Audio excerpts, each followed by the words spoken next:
อ้วนขึ้นได้นี่เนาะอ้วนขึ้นบ่อ้วนนี่เฮาอ้วนบ่จะมามื้อนั้นจอยนี่เนาะมื้อนี้อ้วนเนาะมื้อนี้ได้ประมาณ42โลแล้วแต่ตอนนั้นยัง30เก่าขึ้นมา3โลโดยมันไว้นี่เฮามันอ้วนเด้งามเด้บาดนี้เนาะเรามาทดสอบอันน้องอันน้ำก่อนพี่น้องไงน้องน้ำสีแข็งสีแข็งแห้งคือน้องอันว่าบุดอยู่บ่โอ้ยเนาะโอเพชรละจ้อยน้องบุดเพิ่นเบรกโอ้กระเป๋าเข่าขึ้นบ้าหัวเราเห็ดเราใหญ่โตเราค่อยสูงสำคัญเจ้ากันนี่สูงสำคัญแต่เพิ่นใหญ่แขนมือค่อยนี่หักแหลนมันฮะยังหักเอวหักแต่ว่าสูงอยู่แต่ว่าเราหน่อยเลยพี่น้องไงเนาะดีได้นี่บ่คือน้องบุดเนาะน้องบุดเราเบรกได้น้องบุดเราตุ้ยคนเป็นจ้อยโอ้ยเว้ยมาส่งที่รอดแท้เลย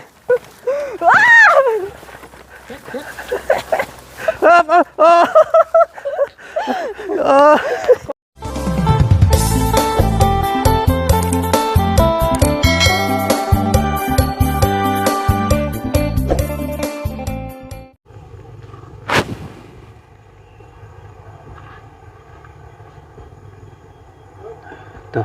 นะตัวเปิดปากมาตอบแสงตาปาบพี่น้องเลยเนาะ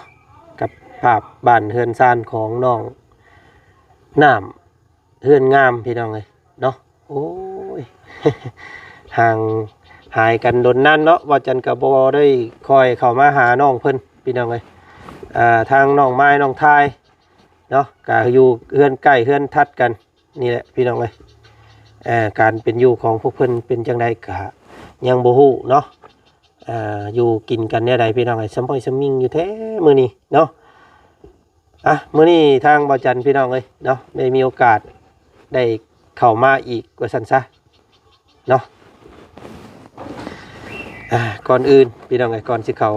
รับเข้าชมเข้าเบิ่งคลิปนี้ทางบ่จันเด้อเนาะกับทักทายเนาะสบายดีพ่อแม่พี่น้องหมู่เพื่อนมัดสู่ขู่สู่คนเด้อเจอกันครับบ่าวจันอีกแล้วพี่น้องเอ้ยกับซ่องของเจจันเนาะมื้อนี้พี่น้องมื้อนี้ทางบ่าวจันได้รับสะพานบุญจากทางอ้ายใหญ่ใจดีพี่น้องเอ้ยจากฝั่งไทยเนาะผู้ที่เคยสดสวยน้องเพิ่นโดยตลอดมาเนาะยังบ่ปะบ่ได้ว่าซั่นพี่น้องเอ้ยเนาะยังเป็นห่วงการเป็นอยู่ของน้องเพิ่นอยู่ว่าซั่นซะเนาะก็เลยฝากเงินมาให้บ่าวจันเข้ามาหาทางน้องน้ำนี่เด้อว่าซั่นพี่น้องเอ้ยเนาะก็มาตามคำเรียกร้องของทางอ้ายใจดีเฮาพี่น้องเอ้ยเนาะก็ต้องขอบมุกขอบใจทางขอบพระคุณทางอ้ายบุญศรีพี่น้องเด้อเนาะจากฝั่งไทยพี่เพิ่นฝากให้ซื้อเครื่องกินว่าซั่นพี่น้องเอ้ยเนาะแล้วก็พร้อมให้มาถามไทยการเป็นอยู่ของน้องเพิ่นเนาะกับสิมาอัปเดตเบิ่งต้นไม้ต้นตอกพี่น้องเอ้ยเนาะเป็นจังได๋ใหญ่เบิดบ่เนาะหมักม่วงหมักมันทางพ่อเพิ่นฝากให้ปลูกนะพี่น้องเอ้ยสิเป็นตายไร่กินอยู่บ่เนาะ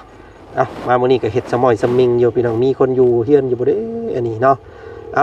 เข้าเบิ่งมาชมนํกันพี่น้องเอ้ยเพิ่นมีข่าวดีหยังแน่เด้น้องน้ำเนาะพี่น้องเอ้ยสิฮอดปีได้นี่เนาะจักมือใดมืออันขึ้นเฮือนใหม่แล้วนะพี่น้องเอ้ยเนาะบ่จันเอามือนั้นเป็นวันเกิดของเราเนาะก็ถ้าผู้ใดอยากกันเซอร์ไพรส์วันเกิดแล้วก็เป็นมือขึ้นเฮือนใหม่เด้อพี่น้องเด้อเนาะ ไปเข้าเบิ่งเข้าชมนํกันพี่น้องเพิ่นเฮ็ดหยังอยู่เด้โอเคตัวโอ้6ขึ้นเนาะบริเวณรอบเว็บบริเวณรอบบ้านเนาะเพื่อไม่ป่าตอกใหญ่ขึ้นพี่น้องเลยเนาะแต่ว่าเฮือนเราคือสีงามเพิ่นเอาหยังเสร็จไปจักอันนี้เนาะจะว่าน้องเพิ่นเอาผ้าเสร็จคู่มือไปจักอันนี้คือเหลื่อมตลอดแท้พี่น้องเลยน้องน้ำเอ้ยน้องน้ำอยู่เฮือนบ่เนาะฟ้าผู้ฝึกพี่น้องเลยเนาะเท่าเกือบบ่จื้อเมื่อกี้นี่ โอ้ย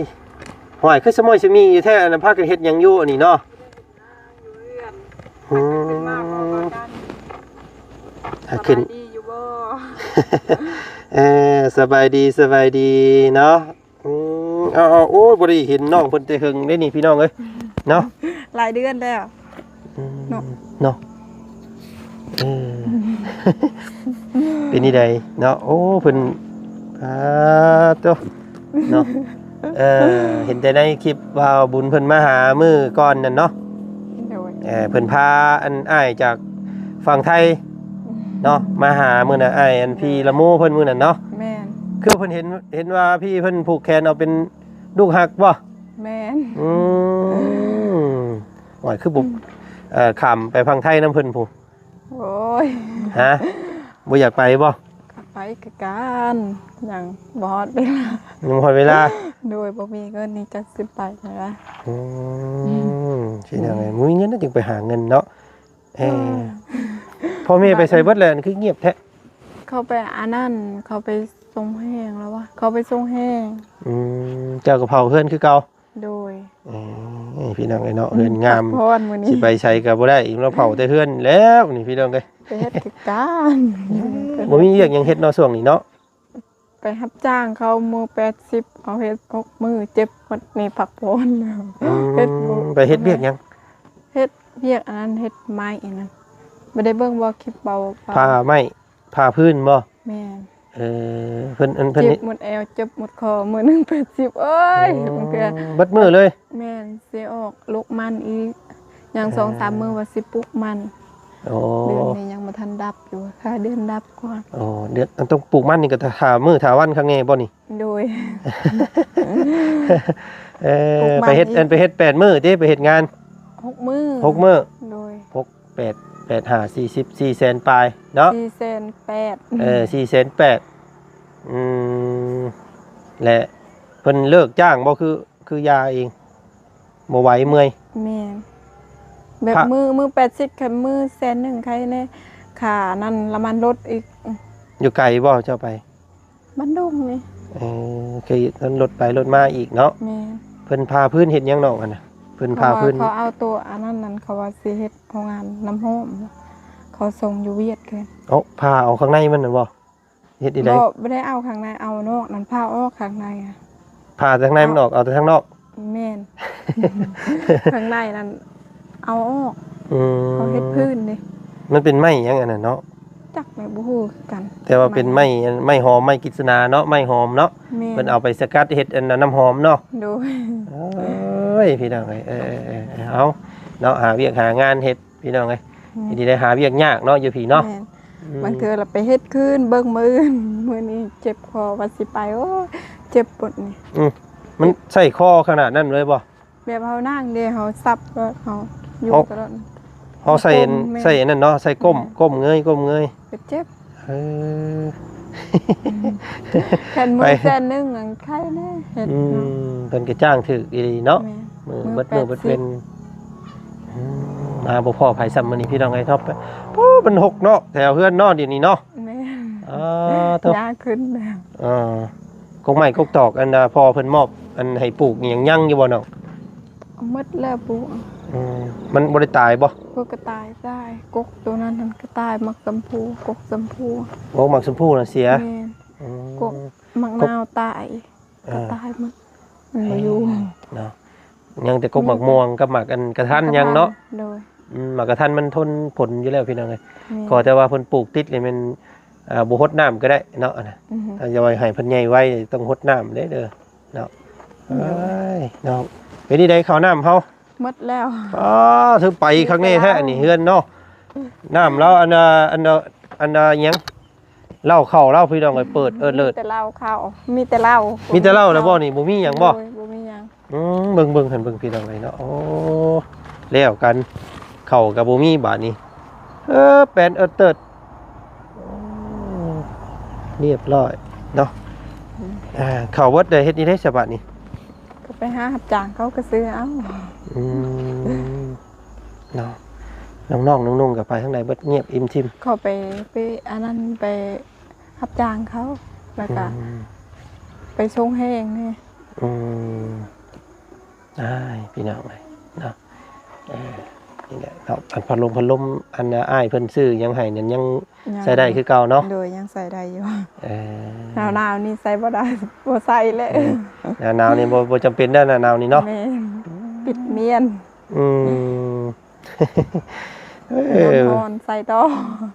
เดือน3เดือน4ใส่ต่อแล้ว นึ่งข้าวนึ่งน้ำได้มื้อนี้มียังกินมื้อนี้ กินหน่อไม้คือเก่าหน่อไม้ดองกับกินต้ม บ่ได้อันนั้นบ่ได้อันน่ะเป็นเมื่อยเป็นหยังบ่เดียวนี่คือมื้อนี้เนาะการ บ่ได้เป็นแล้ว เหือแห้งสิเป็นเศร้าแล้วเนาะ โดย ขาดแล้วแต่เบิ่งผิวพรรณเซาะใสขึ้นต่างจากเมื่อก่อนหลายนี่พี่น้องเอ้ยเนาะ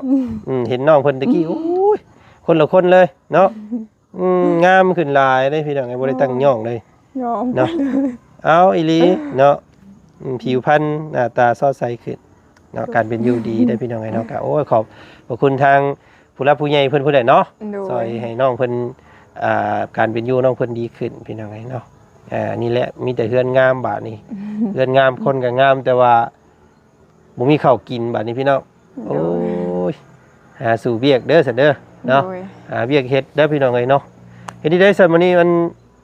พอดีแล้วมื้อนี้อ้ายอันมีทางอ้ายใจดีเพิ่นฝากอัน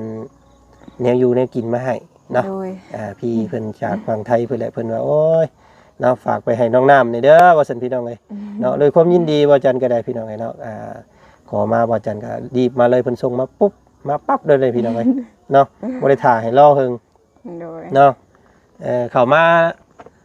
ผู้ใดสิเบรกซอยสบายนี่มันนักได้น้องเอ้ยเนาะมาใจใส่หมดคนเรามาทดสอบอันน้องอันน้ำก่อนพี่น้องเอ้ยน้องน้ำสิแข็งแห้งคือน้องอันว่าบุดอยู่บ่โอ้ยเนาะบ่เพชรละจ้อยน้องบุดเพิ่นเบรกโอ้กระเป๋าเข่า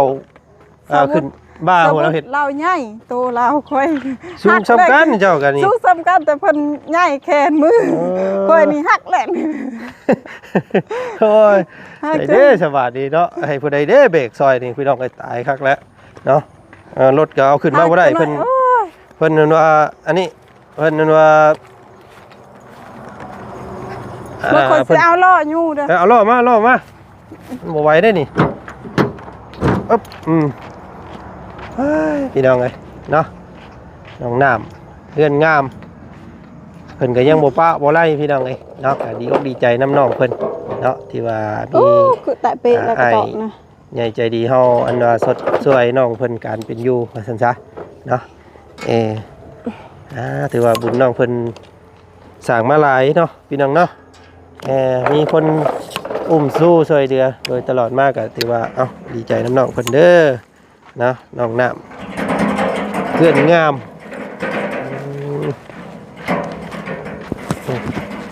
ปึ๊บใส่มา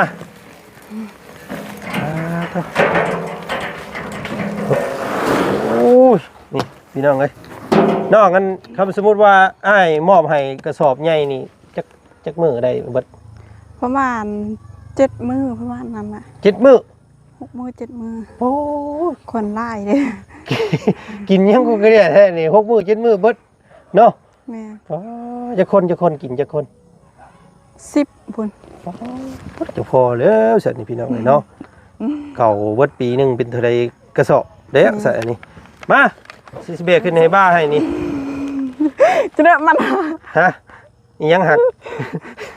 เอวหักแต่ว่าสูงอยู่แต่ว่าเราหน่อยเลยพี่น้องไงเนาะดีได้นี่บ่คือน้องบุตรเนาะน้องบุตรเราเบรกได้น้องบุตรเราตุ้ยคนกระจอยโอ้ยหอนี่พี่น้องไงเนาะเอาแอมก่อนเด้อยังบุตรโอ้พี่น้องไงนี่เอามาเอาเอาตำรากี่จนมันตกกับมันกันตัวไหนอันนี้บ่ได้บ่เอายู่ลงเบิ้งบาทนี่ใส่ผู้หญิงได้พี่น้องโยอย่าได้คนบ่ค่อยแพ้เว้ยบ่ต้องสิรอดแท้นี่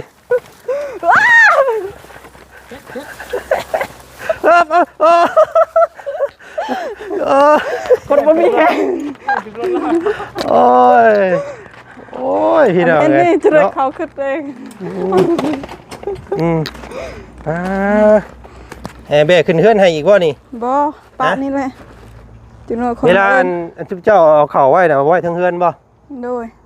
นั่ จุนว่าเขา เจ้าขึ้นให้บ่ เขาขึ้นเองป้านี่แหละ บ่มาเอาให้ขึ้นเอาให้ก็ได้เนาะโอ้ยน้องทดสอบน้องเพิ่นเมื่อกี้นี่พี่น้องเอ้ยเนาะ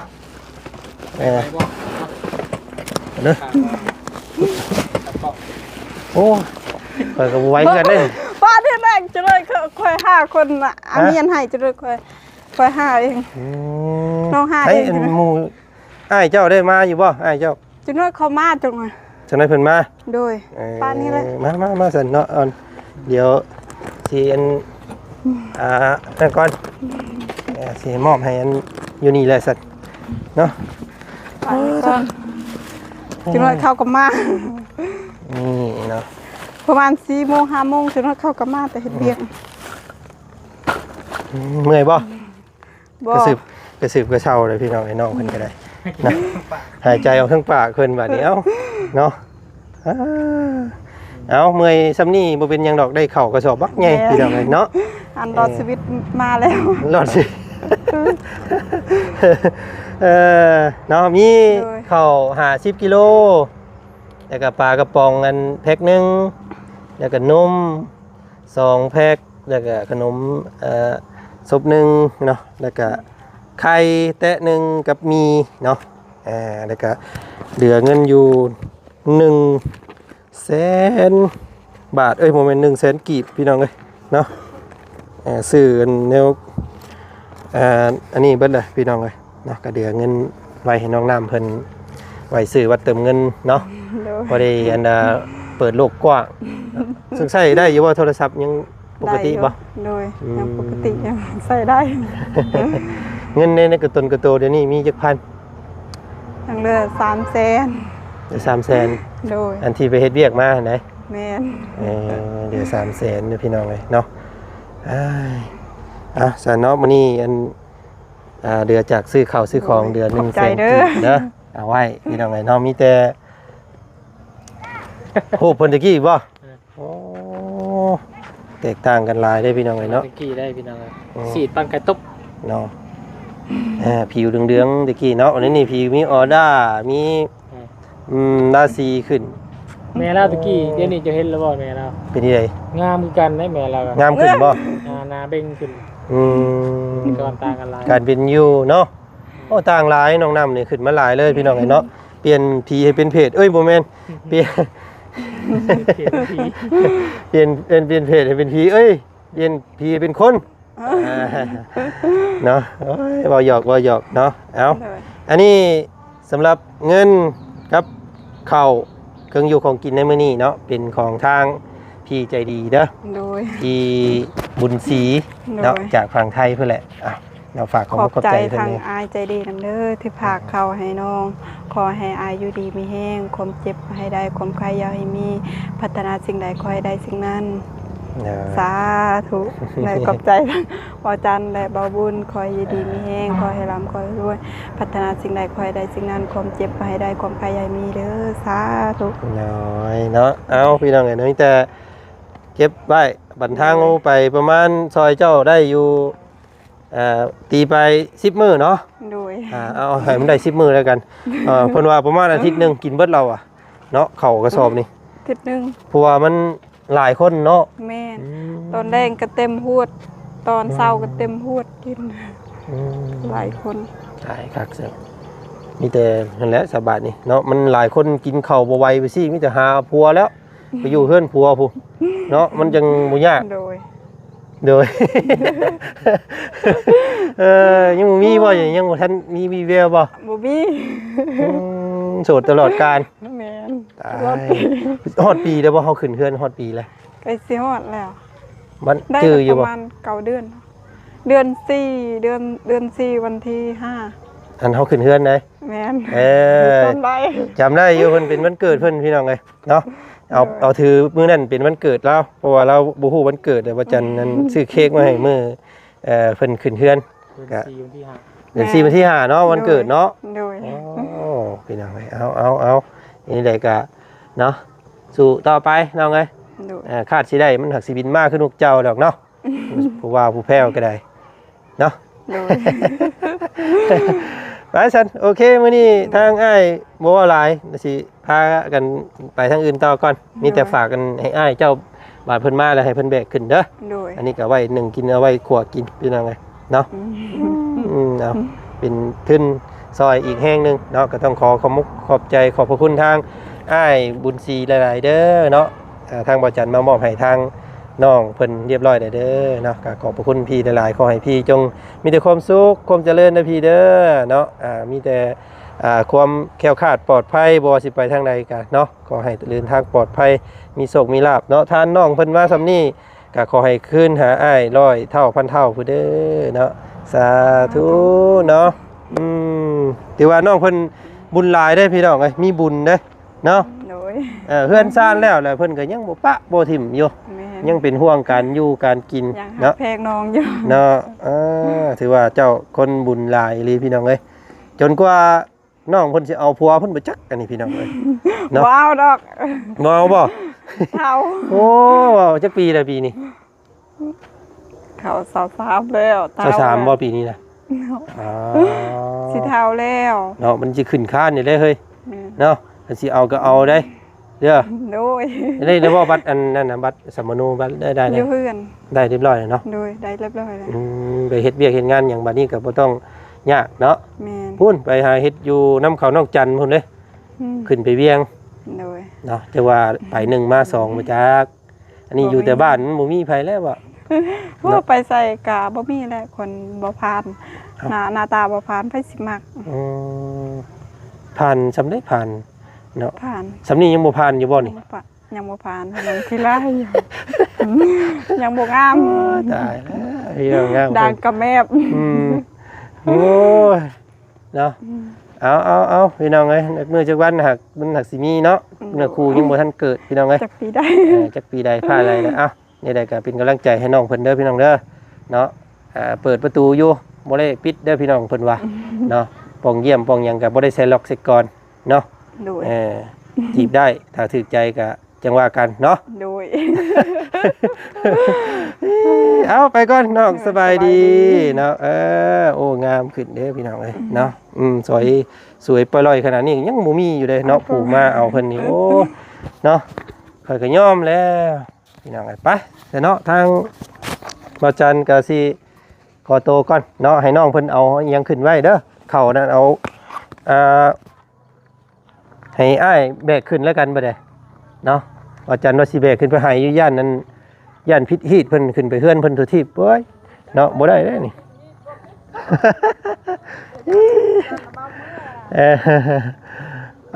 โอเคพี่น้องเอ้ยเนาะกะสำหรับคลิปนี้ทางบ่จันขอตัวลำลาก่อนเนาะพบเจอกันอีกคลิปหน้าแล้วกันก็สิจบคลิปแล้วเมื่อกี้นี่พี่น้องมาพ่อผู้สาวงามอีกแล้ว โอ้ยโดนแล้วบ่ได้เห็นละบ่าวนี่มีฮอดเด้โดนแล้วบ่ได้เห็น มามื้อนี้รออีกละบ่าว รออีกแล้ว บ่ได้เห็นโดนแล้ว โอ้ยมาแต่ไสคือมอมแมมแท้นี่ เขาอยู่เฮือนมื้อนี้บ่ได้ไปไส อ๋อ ว่าสิไปเอาแคมมารถมันตายแล้วเอาบ่ได้มื้ออื่นอีกไปเอา เอ้าเป็นหยังรถอันเพิ่นซื้อให้น่ะ บ่รถตัวเก่านั่น รถตัวนั้นก็คือกัน2มื้อเขาตาย ซ่อมเลยเบิ่นบ่ โยใส่งานมันหลายโพดเนาะพี่น้องไง สิเอาแคมมื้ออื่น สิไปเอาแคม แต่ว่านี่ไปเอาแคมแล้ว เฮ้ยเนาะน้องๆนุ่งเพิ่นอยู่เฮือนเบิดบ่พ่อแม่ โดย อืม แม่เฮาเมื่อแต่ไปส่งแฮงเขา แล้วก็เห็นพากันตำข้าวบ่แบบปุ๊บปั๊บอยู่ เลยตามเขาบ่ได้ลามหน่อยบ่มีข้าวกินแหละ อ้วนขึ้นได้นี่เนาะอ้วนขึ้นบ่ อู้นั่นนี่เฮา อ้วนบ่ เออจะมามื้อนั้นจอยลีเฮา เนาะมื้อนี้อ้วนเนาะมื้อนี้ ได้ประมาณ42โลแล้ว แต่ตอนนั้นยัง30เก่า ขึ้นมา3โล โดยไม่ไหวลีเฮามันอ้วนเด้ งามเด้บาดนี้เนาะเอาละบ่าวบ่มีหยังมาให้ซ้ํมื้อนี้ละบ่าวสิมีขนมมาโอ้ยบ่ได้เยี่ยมเนาะ โอ้ยเนาะฮอดคิดถึงคือเก่าอยู่พี่น้องไงบ่ได้ป้าบ่ได้ถิ่มน้องเพิ่นดอกแต่ว่าบ่ได้คอยมาทางนี้นะเนาะอุ๊บน้องล่ะนี่แต่ขนมเด้อมาสบายดีป้าลุงเด้อมอมแม่มได้หมอนี่เนาะปั่นกันกินเด้อ โดย เนาะเอามื้อหน้ามื้อในสิมาดินน้ำใหม่ โดย มื้อนี้สบายดีเด้อ สวัสดีเด้อทางคุณยายจะดีหมดทุกคนอยู่ในต่างประเทศได้แขกได้ให้อยู่ดีมีแห้งนี่เด้อ สาธุนะงามขึ้นเด้อนี่พี่น้องไงเนาะขนาดเรายังไม่ได้แต่งได้นี่เนาะหน้าเต็มปุยลุยอยู่ แล้ว ขึ้น เมื่อใดไปเอาผักกาดที่เฮือนเฮาก่อนเด้อ บ่เป็นหยังดอกเอาไว้ขายเอาไว้กินเด้อ เฮาบ่ได้ขายมีแต่กินอยู่ เขาบ่ได้ซื้อช่วงนี้มันหลายเลยผักกาด บ่ โดย เอ้าคือบ่เอาไปขาย ช่วงนี้เขาบ่ได้ไปขายมือบ่ไปส่งแหงเขา บ่ได้ไปส่งแหงไปเอาแค่ม ปิดมาหลายๆเดี๋ยวออกไปส่งตามห้านขายเพิ่นเนาะได้เพื่อซื้อประเด็กเป็นนัวย้อนเด้ อยู่นั้นทำบ่เคยขายอยู่บาโดนี่ช่วงนี้ มีแต่ ขาย เบียดพุ่นบ่ โดยแต่หาแคม เนาะใหญ่เลยพี่น้องเลยเนาะน้องเพิ่นก็ได้เป็นสาวเลยงามคือเก่าเนาะเฮือนซานเนาะการเป็นอยู่ดีขึ้นน้องเพิ่นดีขึ้นพี่น้องเอ้ยเด้อเนาะเอาหักแพงกันไว้แล้วกันมื้อนี้ไปแล้วสบายดี สวัสดีเด้อ เอาพากันเมื่อไปนะหามน้ำอาบทาเด้อฮ้อน ไปนี่เด้อแล้วว่ามือใดเด้อ โดยถ้าพาสิพากันกลับมื้ออื่นนี่พี่น้องเนาะพาสิมื้ออื่นเพราะว่าทางบ่อเตียงเพิ่นประชุมด่วนว่าซั่นพี่น้องเอ้ยเนาะก็โอ้สิได้อันปะทางบ้านน้องบุตรได้ซะก่อนแล้วให้สร้างเพิ่นดำเนินการสำนั้นก่อนและพี่น้องเอ้ยเนาะ